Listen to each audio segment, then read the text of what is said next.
আসসালামু আলাইকুম ওয়া রাহমাতুল্লাহি ওয়া বারাকাতুহু। প্রিয় গাইস, সবাই কেমন আছেন? আশা করি আল্লাহর রহমতে সবাই সুস্থ এবং ভালো আছেন। আজকে চলে আসলাম কৃষি মেলা পাখুন্দিয়া ঈদগাহ মাঠে। সাজানো পরিবেশ, কৃষি মেলা চলছে প্রাণের উৎসবে পাখুন্দিয়াতে। সবুজে ভরা মাঠ জুড়ে কৃষকের গর্ব মেলে। নতুন প্রযুক্তি, বীজ ও ফল ফুল সবই মিলবে এই মেলাতে।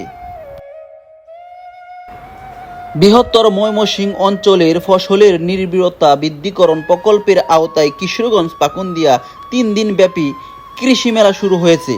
সোমবার 23/6/2025 সকালে উপজেলা প্রশাসন ও কৃষি সম্প্রসারণ অধিদপ্তর যৌথ আয়োজনে পৌর ঈদগাহ মাঠে এই মেলা শুরু হয়।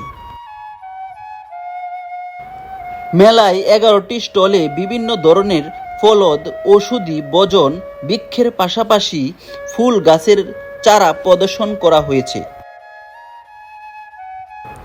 এইসব গাছের চারা পছন্দ অনুযায়ী দর্শনার্থীদের মাঝে বিক্রি করা হচ্ছে। উদ্বোধন শেষে মেলার স্টল পরিদর্শন করেছেন অতিথিবৃন্দ। ভিডিওটি যদি সবার কাছে ভালো লাগে সবাই লাইক, কমেন্ট, শেয়ার করবেন। ধন্যবাদ সবাইকে। আসসালামু আলাইকুম ওয়া রাহমাতুল্লাহি ওয়া বারাকাতুহু।